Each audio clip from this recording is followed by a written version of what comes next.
Чэшскі прэзідэнт Петер Павел у інтэрв'ю мясцовым медыям заявіў, што НАТО павінна даць вайсковы адказ і збіваць расійскія самалёты, калі тыя парушаюць паветраную прастору альянсу. Яго падтрымала міністэрка абароны Літвы Довіле Шакаліене.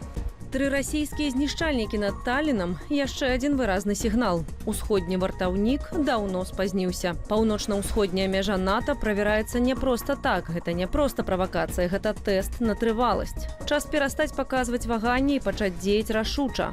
Постскрыптум. Турэччына паказала прыклад яшчэ 10 гадоў таму. Ежа для роздуму.